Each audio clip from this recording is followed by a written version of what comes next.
going so far? Are you enjoying the Comic-Con so far? Great, great. My name is Benicia Albert, and I'm one of the assistant coordinator, I guess. Some of you have seen me buzzing around here and catching fires and putting them out. But today I have the honor of introducing one of our guests.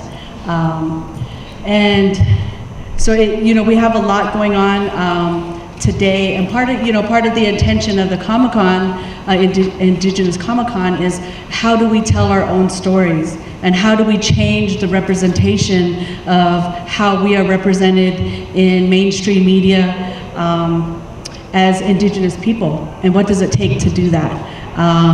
And so a lot of times, we have both writers and artists, filmmakers and actors who are helping set that stage for us as Indigenous people to make sure that we're being represented accurately. So it is my great honor to introduce to you today Eugene Brave Rock.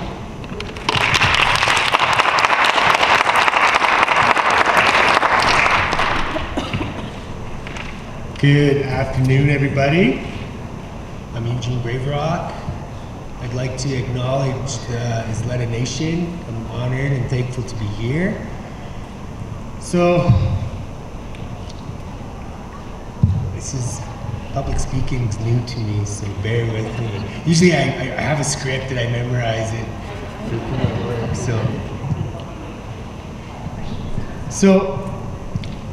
let me start off from the beginning, I guess. From the Blood Tribe, part of the Blackfeet Confederacy. I grew up on the res.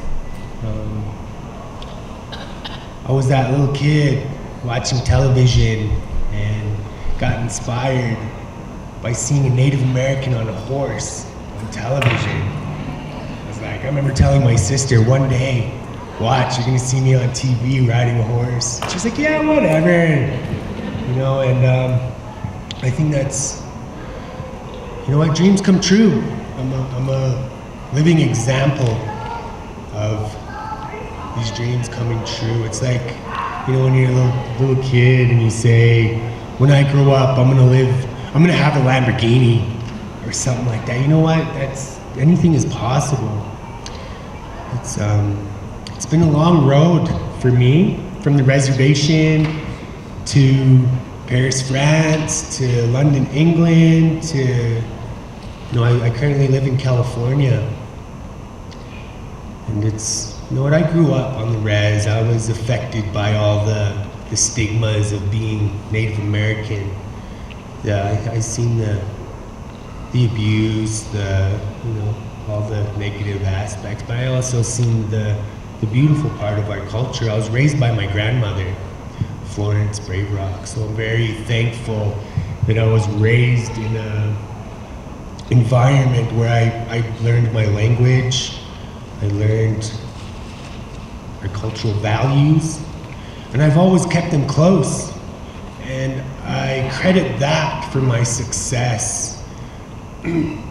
Speaking my language, riding horses, having long hair, singing, dancing. That's what's literally taking me around the world. I get paid to fly around the world because of those values. And, I think all those values, this day and age, we don't need those anymore to exist. But, like I said, those are values that, I keep close to my heart, and I'm very proud of where I come from, our way of life, our family, our culture, our language. I'm very thankful that I had the opportunity to share my language and culture with the rest of the world. It was an opportunity that was given to me by the director, Patty Jenkins. She was the director of Wonder Woman, and I'm so thankful for her to giving me that power and control in developing my character. And again, I think that's huge in telling our own stories. It's, you know, I've done movies where it wasn't correct, where maybe we weren't wearing the right regalia, or, you know, our hair wasn't braided the right way, and I brought it forward a lot of times. I always mention, hey, you know, we're going into battle. I'm not gonna go in there with messy braids. You know what I mean? It's like, we had so much honor, and, you know, for life, you know, if you're gonna go into the spirit world, you're gonna wear your Sunday best, right? So I always mention that when we're doing, but you know, it's always somebody else's vision. Directors, they all have the movie's already played in their head before they even put it on film. So it's kind of hard to change that sometimes. But again, I'd like to thank Patty for respecting me, my culture, my language, and giving me that opportunity. I think it's communication that more communication needs to happen between our cultures to bring that gap closer. I mean, we're all just human beings, and we all bleed red. We're all brothers and sisters when it comes down to it. And I see things changing. I see more of us telling our own stories, writing our own stories, directing our own stories, and it's great. It's awesome. I'm so proud. I'm so thankful for that. You know, it's hard to watch a movie sometimes. You know, the older movies where they had no idea of our culture, our language, and it's, you know, they put us up on film. You know what? I've been on a couple films where, you know, it's like they don't care what I say in a different language. They don't, you know, and I think language is so powerful. And I want to encourage all of us to learn our own language. That's what keeps our culture close. Our ways is our language. That's what makes us who we are as Indian people. Without our language, we wouldn't, you know, we'd lose most of our values, I think. And yeah, I'm just, you know what, I'm thankful to be here. Like I said, I see changes in the world now. I'm very thankful to see it, you know. I never thought I'd see it with my own eyes.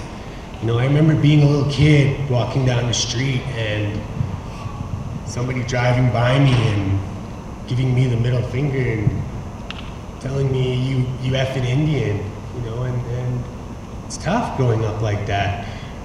Being in school, having long braids, I was always the only Indian kid in the class, and getting teased, you know, calling me a little girl, you know, but my grandma raised me right. I was like, you know what, I'm Indian, that's what we do, I'm proud, you know?